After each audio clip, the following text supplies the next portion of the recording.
Só quero você, eu só quero você, só quero você.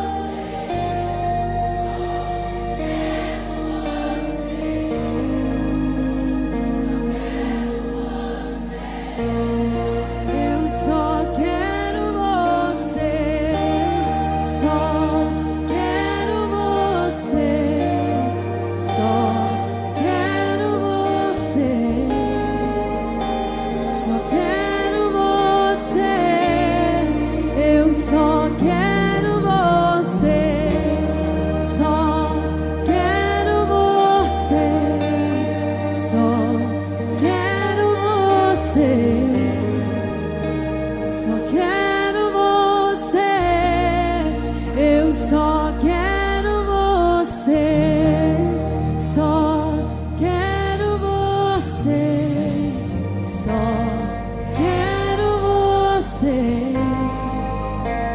só quero você.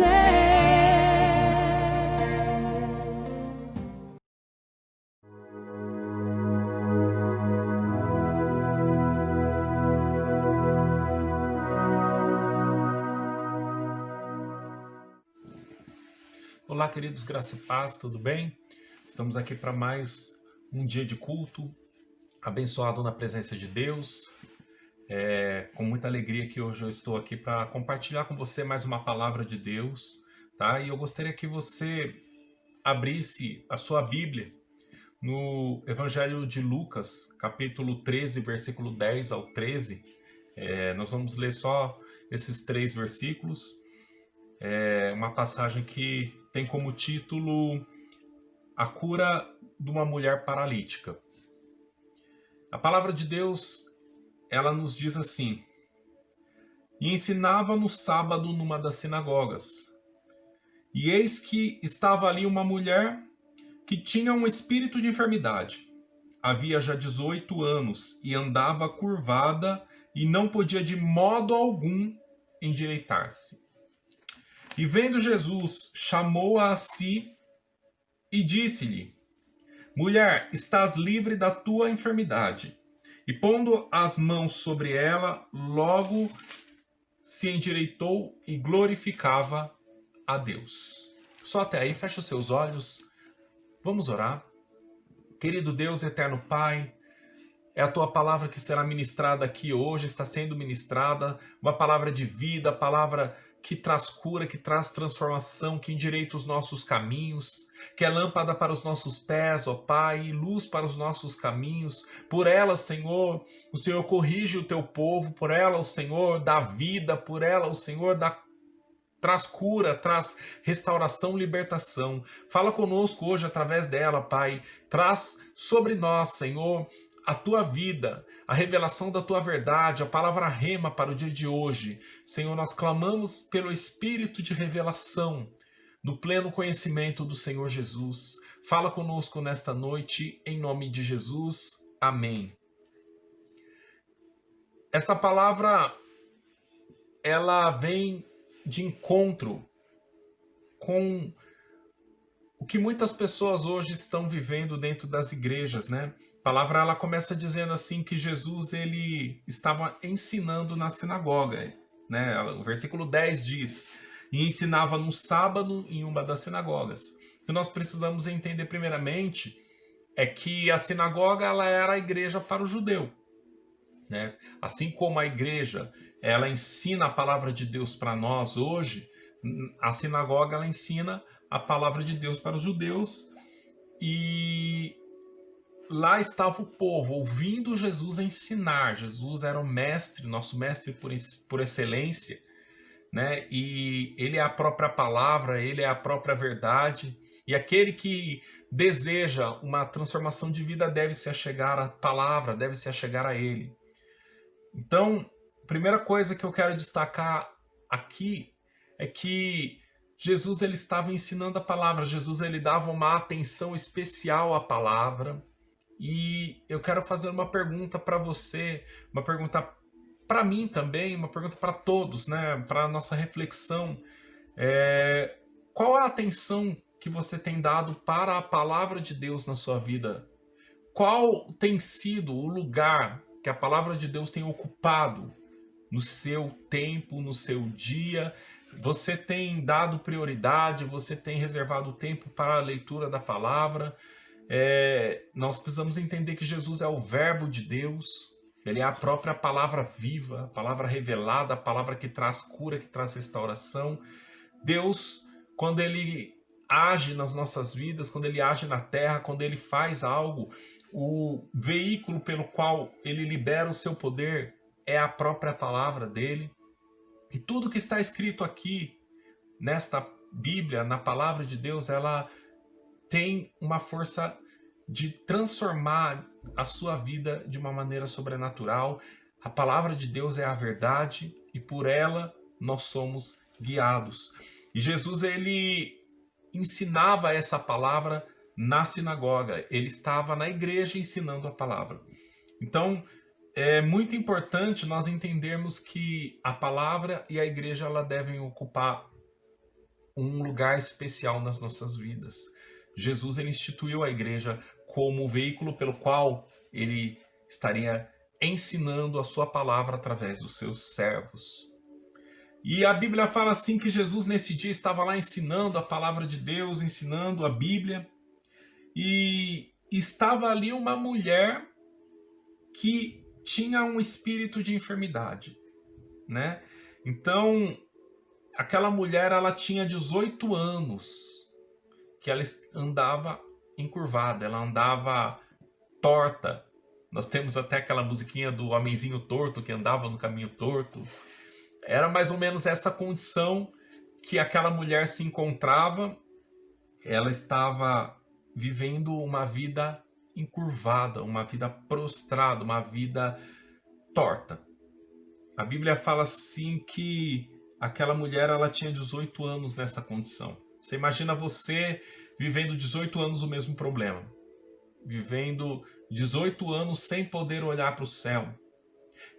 Isso me faz pensar que existem muitas pessoas que vivem situações de vergonha em suas vidas, que vivem situações de pecado, situações de humilhação, situações de vícios, de coisas que te impedem de olhar para o céu. O pecado na vida do ser humano, ele traz vergonha, ele traz humilhação. Uma pessoa tomada pelo pecado é uma pessoa que não consegue comungar com Deus, ela não consegue olhar para o céu, ela não consegue ter uma intimidade com Deus, porque ela vive dominada pelo pecado. E assim como Adão, a Bíblia fala assim que Adão ele foi criado por Deus, perfeito, santo, irrepreensível, mas ele no meio do caminho se desviou daquilo que Deus havia criado ele para ser, ele se desviou do caminho, se desviou do propósito pelo qual ele foi criado. Nós conhecemos a história que ele comeu lá do fruto da árvore a qual Deus falou para que ele não comesse. E a Bíblia fala assim que a primeira coisa que Adão fez foi se esconder de Deus. Quando ele comeu daquele fruto, ele descobriu a sua nudez. Ele descobriu que ele estava nu. E assim, quando nós andamos no pecado, assim, quando o pecado entra na vida do homem, entra na vida da pessoa, ele traz consigo uma consciência de nudez, de vergonha, de mal-estar. E a primeira coisa que as pessoas querem fazer é se encolher, é se desviar dos olhos do Senhor. Então, aquela mulher, ela vivia 18 anos opressa. A Bíblia fala que era um espírito de enfermidade. O que eu gosto muito de diferenciar essa questão, porque se você estudar um pouquinho a história da Bíblia, você vai entender que Lucas, né, o autor desse evangelho, ele era médico. Lucas, ele, além de ser, né, um seguidor de Jesus, ele era médico. E é muito interessante a gente entender isso para saber que Lucas ele sabia muito bem diferenciar uma enfermidade natural, que é causada talvez por um desvio de coluna, por um problema, um bico de papagaio, algum problema natural, algum problema do ser humano. Mas aqui Lucas ele coloca enfático, ele é capaz de discernir e dizer assim, que aquela mulher ela tinha um espírito de enfermidade. O que nós precisamos entender é que existem enfermidades de causas naturais e existem enfermidades de causas espirituais. Nós não podemos demonizar tudo e falar que tudo é culpa do diabo, mas nós também não podemos ignorar as suas ações, as suas artimanhas. Uma coisa é fato, se nós tomarmos o banho quente, formos lá na frente da geladeira, abrimos a geladeira e deixarmos lá o ar da geladeira bater no nosso corpo, que acabou de tomar um banho quente, a gente vai sofrer um choque térmico e a gente vai ficar resfriado, a gente vai ter um problema, né, de gripe, de resfriado. Isso é uma causa natural, não é? Agora, essa mulher ela não não tinha um problema natural. A Bíblia ela fala assim que estava ali uma mulher com um espírito de enfermidade. Então, que nós precisamos entender por que é importante a gente entender isso, para a gente saber que nós temos uma realidade espiritual por detrás das nossas vidas. E muita coisa acontece na vida do ser humano a partir desta questão. Muitas vezes nós temos lutado com armas naturais, nós temos buscado soluções naturais para aquilo que é espiritual. Tem muita gente que acaba naturalizando as coisas e perdendo muitas vezes o discernimento daquilo que é espiritual. Mas uma coisa é fato também que nós precisamos entender é que seja a enfermidade de origem natural ou espiritual, de todas essas questões, Jesus continua sendo o médico dos médicos e ele pode nos curar. É lógico que nós não podemos ignorar e entender que Deus deixou a medicina para que nós pudéssemos usufruir. Se você tem um problema de coluna, você vai no ortopedista. Se você tem um problema de ansiedade, você tem que ir num psiquiatra, num psicólogo. Se você tem um problema, sei lá, se é uma criança que está doente, ela vai no pediatra. Nós temos a medicina e nós precisamos entender e ter sabedoria para entender que quando nós estamos doentes, nós precisamos recorrer a ela. Mas nós também precisamos entender que nós precisamos recorrer a Deus diante da circunstância, porque Ele é a fonte, Ele é a cura, Ele é a resposta. O salmista Davi diz: todas as nossas fontes, Senhor, estão em Ti. Jesus é a fonte. Amém? Então aquela mulher, ela estava ali ouvindo a palavra, ela estava na igreja, só que mesmo estando na igreja, ela tinha problemas.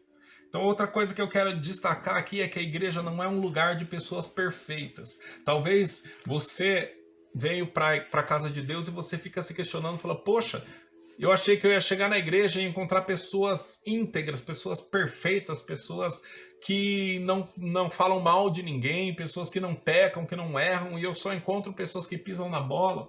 Talvez você se decepcionou com a igreja porque encontrou pessoas que têm falhas. Quero dizer para você que a igreja não é um lugar de pessoas perfeitas. A igreja é um lugar de pessoas que precisam se endireitar. Pessoas que estão passando por um processo de restauração, de libertação. Pessoas que precisam de solução para os seus caminhos tortuosos. A Bíblia fala que os sãos não precisam de médico, mas sim os doentes. E a palavra fala assim que essa mulher opressa, há 18 anos, com um espírito maligno oprimindo ela, fazendo ela viver encurvada, ela estava dentro da igreja. O que faz a gente pensar também como anda a vida do crente dentro da igreja.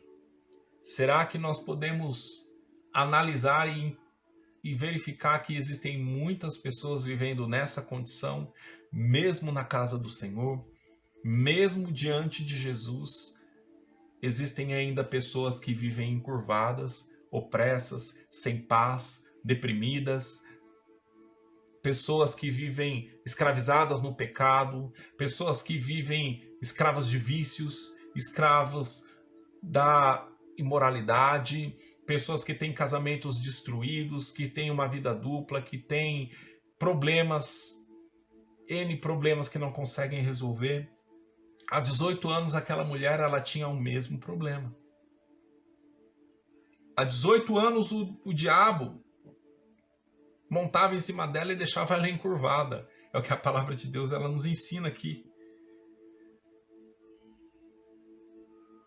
Eu não sei qual é a origem desse mal na vida dessa mulher, mas nós entendemos que a Bíblia fala lá em João capítulo 10, versículo 10, que o diabo ele vem senão para roubar, matar e destruir. A obra de Satanás na vida do ser humano é essa. É roubar a sua saúde, roubar os teus sonhos, roubar a sua integridade, matar a sua esperança, o seu casamento, a sua vida, destruir o teu lar, destruir tudo que é a imagem de Deus na vida do homem e levar o homem a viver uma vida de cabeça para baixo, uma vida onde o homem não consegue mais olhar para os céus. Ele só vive de cabeça baixa. Ele só vive encurvado. Ele só vive triste. Essa é a obra do diabo. E o diabo, ele age na vida do homem através do direito legal. O que é o direito legal na vida do homem? É o pecado. Quando nós permitimos que o pecado entre nas nossas vidas, aí sim o inimigo tem direito legal de entrar e destruir e implantar o seu plano maligno de opressão, de mal, de enfermidade, de doença. Muitas pessoas não vivem doentes no seu físico, mas emocionalmente estão tortas, estão encurvadas, estão humilhadas, mentalmente, moralmente.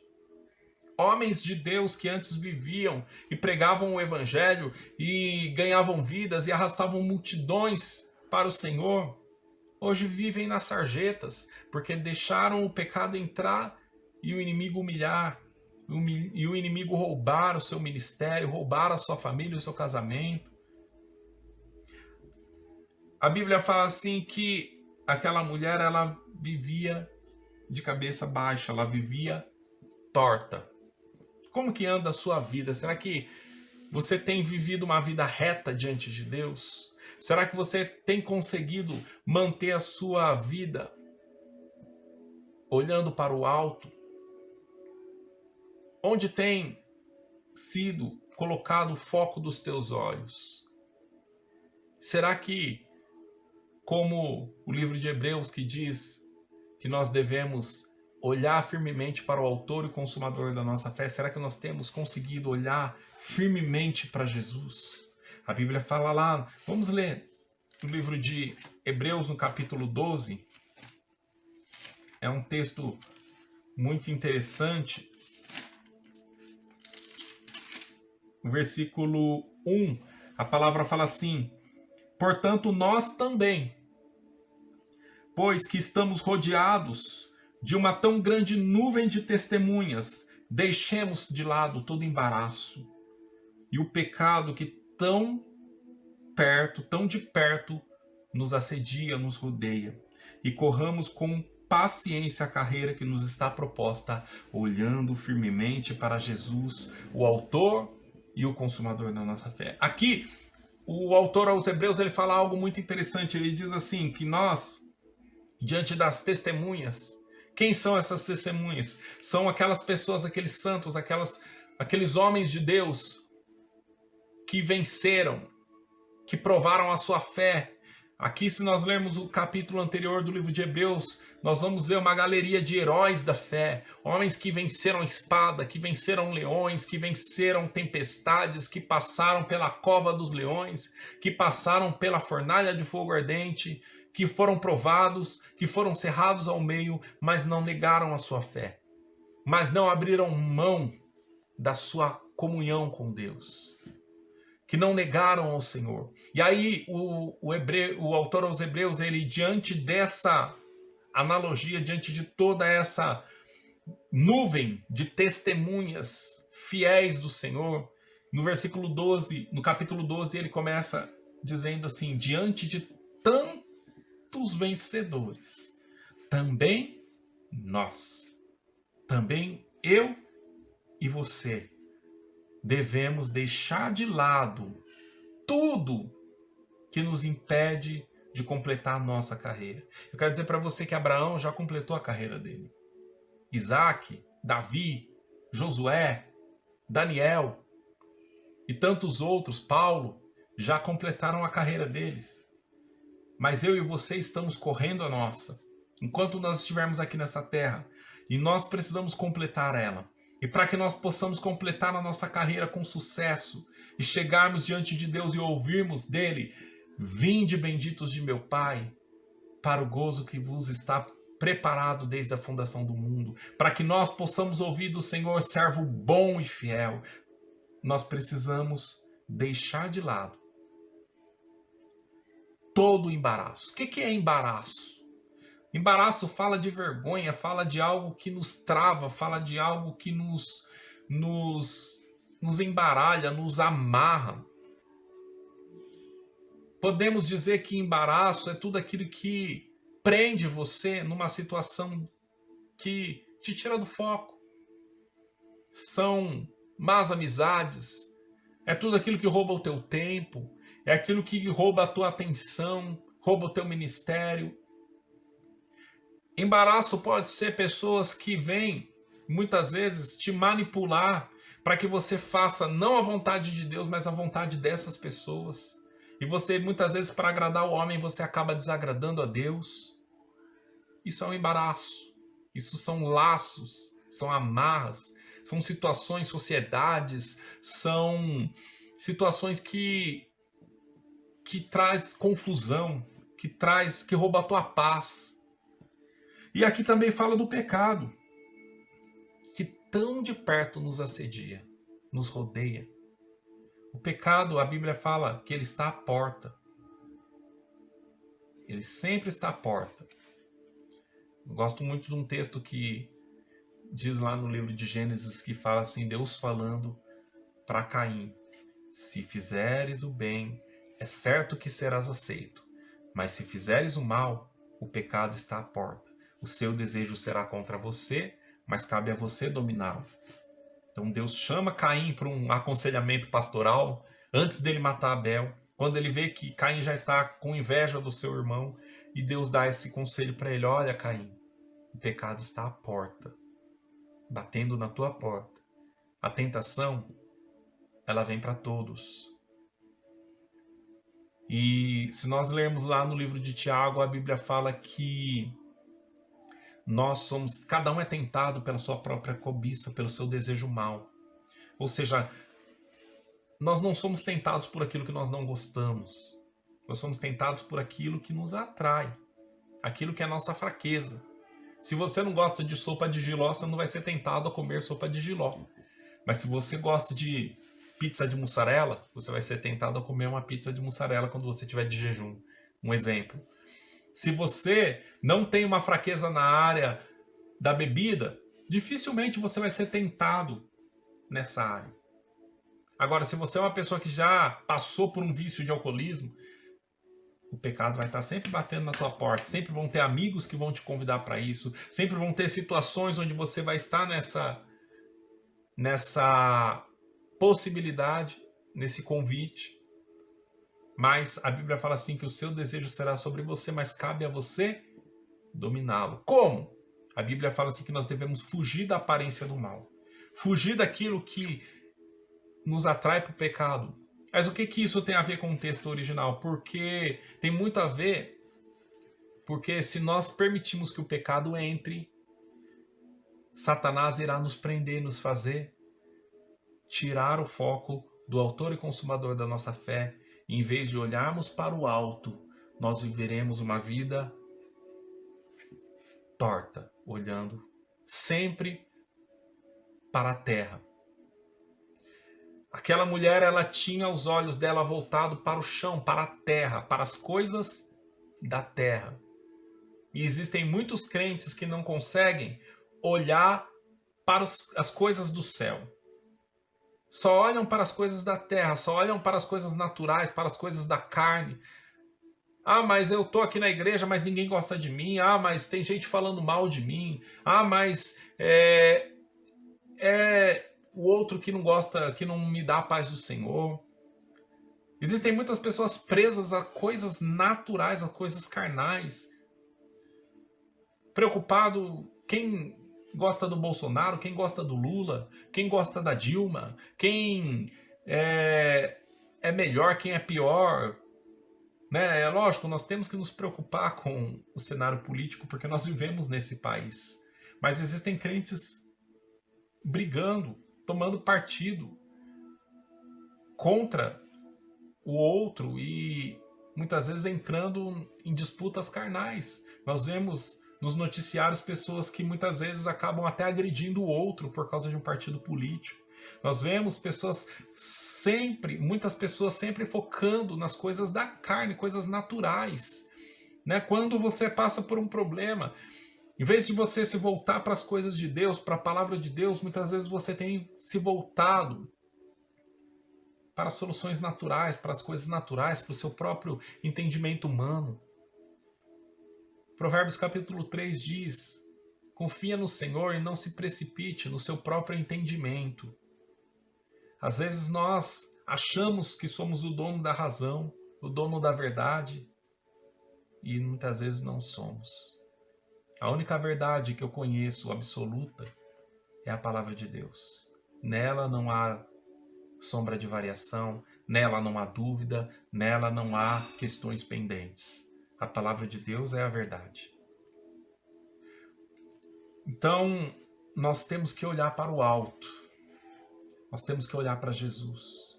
Nós temos que orar para que a nossa igreja, a igreja de Jesus desses dias, tenha mais discernimento das coisas espirituais, tenha mais discernimento do que é natural e do que é espiritual. Aquela mulher, então, ela vivia 18 anos olhando para baixo, olhando para as coisas da terra. Salmo 121, ele diz assim: eleva os meus olhos para os montes. De onde me virá o socorro? O meu socorro vem do Senhor.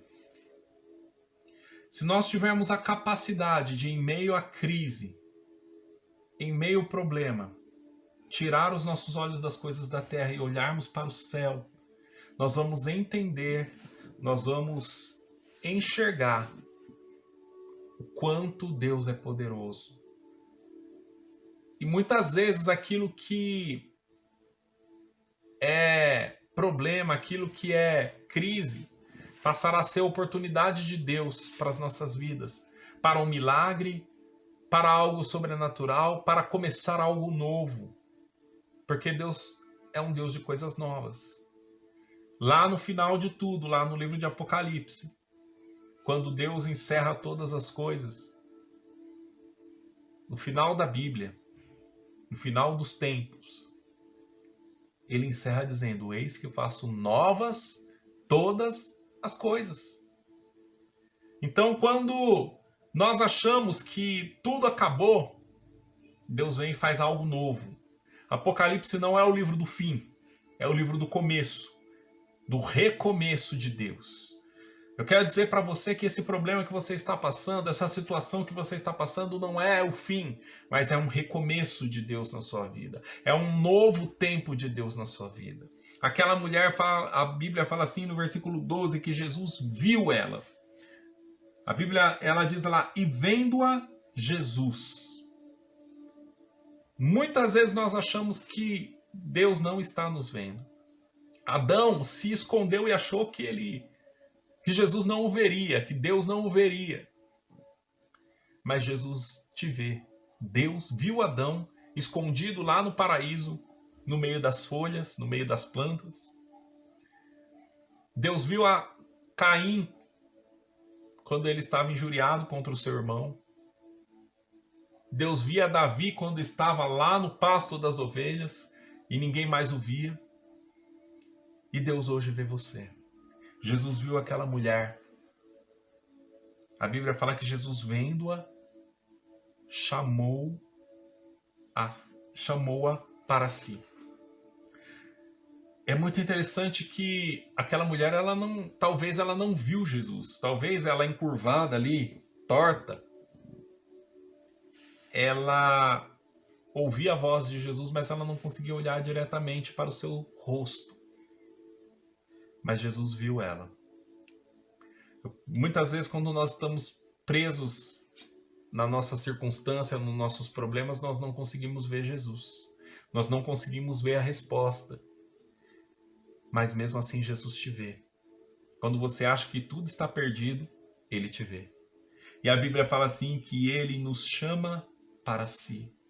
Jesus, Ele não chamou ela, Ele não convidou-a somente para uma bênção. O convite de Deus para nós não é somente para uma bênção, não é somente para uma visitação, não é somente para mais um tempo de prosperidade, não é somente para um bom momento.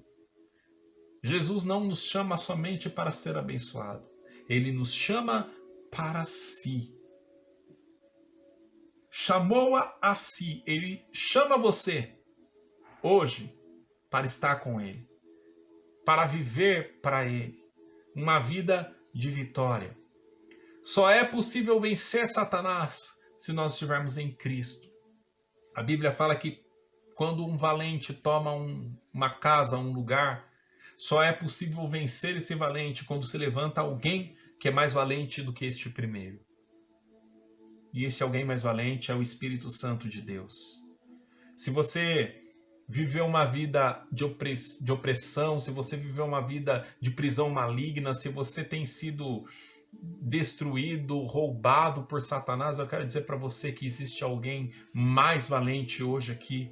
O Espírito Santo, que é o valente dos valentes, o poderoso Senhor das batalhas, ele se levanta ao seu favor. Abrace a sua presença hoje. Decida ser livre. Decida ir até Jesus. A Bíblia fala que Jesus chamou-a para si. Jesus te chama para ele. Assim como aquele endemoniado gadareno, lá no livro de Marcos, capítulo 5. A Bíblia fala que Jesus chegou até ele. E Jesus libertou aquele homem. E aquele homem quis ficar com Jesus. Que hoje você queira estar com Jesus. Jesus chamou-a a si e disse-lhe, ele liberou uma palavra: mulher, estás livre da tua enfermidade. E em seguida Jesus impôs as mãos sobre ela e a libertou. E a curou. Eu quero dizer para você que aqui Jesus ele põe um fim naquele mal que estava sobre ela. E hoje eu quero dizer para você que a palavra de Deus está sendo liberada, as mãos de Deus estão estendidas ao seu favor para pôr um fim em todo o mal que tem roubado a tua vida, que tem oprimido o nosso país, que tem roubado o nosso país, toda a enfermidade, toda a crise política, crise financeira, todo o mal que tem roubado o teu casamento, a tua casa, a tua vida, que tem roubado os teus filhos. Eu quero dizer para você que hoje há uma palavra liberada para você, pondo fim a este mal. Não importa se você vive há 18 anos assim, se você vive há 12 anos assim, se você vive há muito tempo assim, eu não quero saber o tempo que você vive assim, eu quero dizer para você que em Deus há uma resposta, há uma solução. Ah, mas pastor, eu já tentei de todas as formas, eu já busquei médicos, eu já busquei especialistas, eu já busquei soluções, eu já fiz cursos a respeito e eu não consegui. Eu quero dizer para você que a sua solução está quando você tirar os teus olhos do problema e conseguir enxergar Jesus. Vá até Jesus hoje. Amém? O resultado disso tudo, aquela mulher, a Bíblia fala assim que logo ela se endireitou. Nós precisamos endireitar as nossas vidas, endireitar os nossos caminhos. Jesus ele diz assim: eu irei adiante de ti e endireitarei os caminhos tortuosos. Quando Deus está à nossa frente, quando Deus está nas nossas vidas, Ele endireita os nossos caminhos. Ele endireita as nossas vidas. Aquilo que está torto passa a ficar reto. Deus é um Deus de ordem. Deus é um Deus de conserto. Deus não é perfeccionista. Deus é perfeito. Por que perfeccionista não é perfeito? Sim, porque perfeccionismo não leva à perfeição, leva a estresse, a ansiedade. Existem muitas pessoas que são tão perfeccionistas que acabam magoando outros, que acabam vivendo uma vida de ansiedade. E na verdade o perfeccionismo nada mais é do que uma pessoa que muitas vezes tem uma bagunça tão grande interna, uma bagunça tão grande no seu interior, que ela tenta arrumar soluções arrumando aquilo que está externo. Mas na verdade a bagunça dela é aqui dentro, no coração. Existem muitas pessoas que estão buscando soluções externas quando o problema está no coração. Quando o problema está em você. Está nos seus sentimentos, na sua vida. E Jesus hoje quer mudar o teu interior, mudar o teu coração, curar, libertar você desse mal, dessa ansiedade, desse perfeccionismo que te leva muitas vezes a crises. E Deus quer levar você a um caminho reto, a um caminho de perfeição, de santidade, de amor, de graça. Aquela mulher, quando ela foi curada, ela glorificou a Deus. Que hoje você possa sair daqui curado e transformado, endireitado, de tal forma que só te reste glorificar a Deus, ter uma vida que glorifica a Deus. Nós precisamos viver para a glória de Deus. Quando nós vivemos para o pecado é errar o alvo. Pecado é um caminho torto. Mas quando nós endireitamos e nós vivemos para glorificar a Deus, isso é muito lindo, isso é muito bom. Que hoje você possa viver desta forma, amém? Feche os seus olhos, eu quero orar por você nesse momento. Querido Deus, nós colocamos diante de Ti, Senhor, a Tua igreja, os Teus servos, aqueles que estão assistindo esse vídeo. Eu quero orar, ó Deus, para que o Senhor agora sonde os nossos caminhos, endireita os nossos caminhos, mostra, Senhor, aquilo que é tortuosidade, aquilo que é perda de foco, aquilo que é humilhação, aquilo que é vergonha. Senhor, mostra para os teus filhos e traz a cura, traz a restauração. Senhor, eu sei que eu estou falando com pessoas que muitas vezes estão envergonhadas por erros que foram cometidos, erros tão grandes, que muitas vezes a pessoa até deixou de ir para a igreja, deixou de te buscar, deixou de te servir porque ela foi humilhada, Senhor, por causa de adultério, por causa de pecado, por causa de fofoca, por causa de N erros, ó Pai, grandes erros que ela cometeu, e o inimigo hoje vem acusando, vem oprimindo. Eu quero orar por um novo tempo, Senhor, um tempo de cura, um tempo onde o Senhor endireita, Senhor, os olhos, endireita, Senhor, o sentido da vida desta pessoa, para que ela olhe para o alto e não olhe mais para as coisas da terra e não olhe mais para os seus acusadores. Senhor, cura agora a visão, cura, endireita, Senhor, a coluna, endireita os caminhos, endireita a vida dessa pessoa. Senhor, se existe alguma enfermidade de origem maligna, Senhor, na vida das pessoas que estão assistindo esse vídeo, eu declaro agora a cura. Eu declaro, Satanás, pega todo o teu lixo, todo o teu mal e sai agora em nome de Jesus. A palavra de Deus fala que se o Filho de Deus vos libertar, verdadeiramente sereis livres. Eu declaro agora, seja livre de todo mal, em nome de Jesus. Eu ministro cura sobre a sua vida. A cura, há poder no nome de Jesus, para te libertar, para te curar. Em nome de Jesus, Senhor, restaura a vida dessas pessoas. Existem pessoas com problemas de coluna, com hérnias de disco, com problemas, Senhor, de tendinite, problemas, Senhor, de dores, ó Pai, sobre o seu corpo.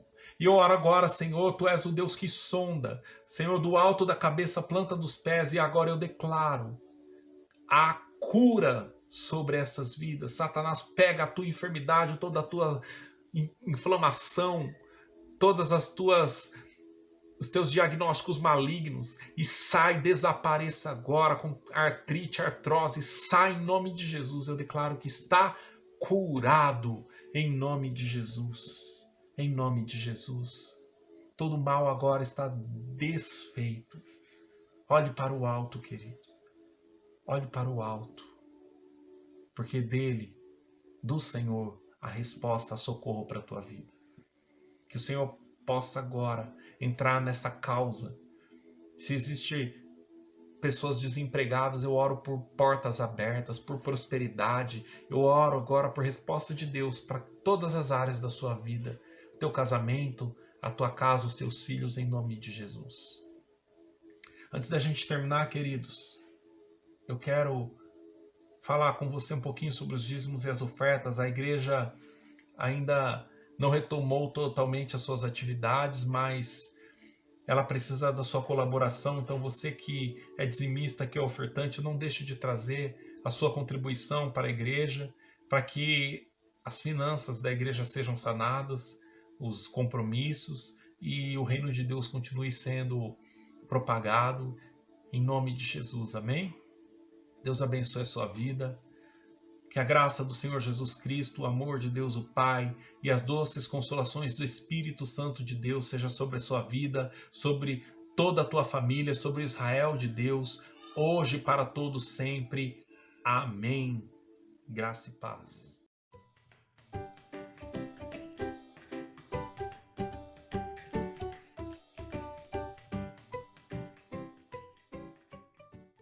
Paz do Senhor, irmãos, tudo bem? Irmãos, venho aqui dar 2 recadinhos para vocês. O primeiro é a nossa Santa Ceia, que vai acontecer agora, dia 14/6.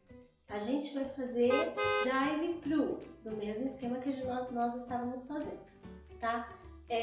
Os carros vão passar pelo esquema drive-thru das 16 às 17 horas na nossa igreja. E depois, das 17 às 18, nós vamos estar levando para os irmãos que pediram para levar nas casas, ok? Por isso, eu preciso que os irmãos deem um nome no grupo de edificação. Quem vai querer a ceia? Tanto quem vai buscar, tanto quem é para ir para casa, tá? Coloquem lá o nome e se vai buscar ou se é para levar para casa. E também tem os irmãos que abençoam a vida de outros, não é? Que vão na casa, que levam para os irmãos que moram perto. Estes também precisam ser avisados, tá? Então, por exemplo, a irmã Camila vai levar para o irmão Douglas. E aí, assim por diante, ok? Esse é o primeiro recadinho. Vamos para o nosso segundo recadinho. Estamos no mês de junho, mês da comunhão. Então, pensando nisso, nós vamos fazer algo um pouquinho diferente. Como nós não estamos podendo fazer o nosso culto ainda, nós vamos fazer o mês da comunhão como melhor, nos comunicando, né? Vamos conversar, fazer uma videochamada via aplicativo Google Meet, tá? Todos os detalhezinhos vão ser explicados no grupo de edificação. Então fique tranquilo, você não vai deixar de participar. Todo mundo vai participar. Nós estaremos comunicando, explicando, mostrando, inclusive fazendo testes, ok? Então, durante essa semana, vai aparecer um vídeo explicando como faz para baixar esse aplicativo no seu celular e também no seu computador, tá? Para aqueles que têm computador. E aí você vai conseguir acessar ao vídeo. Nós vamos estar fazendo alguns testes de 5 minutinhos apenas durante essa semana, para todo mundo testar até a data que é dia 28/6, o último domingo do mês de junho, que nós vamos estar fazendo essa videochamada que vai ser o nosso culto especial desse mês. Ok, irmãos? Então eu já peço, reserve seu pacote de dados de internet se você tem esse problema, se você não tem Wi-Fi, se você usa o seu 3G para assistir os cultos, ok? Qualquer coisa, eu e o Douglas estamos à disposição de todos os irmãos para conversações. Um beijo, igreja! Tô morrendo de saudade de vocês!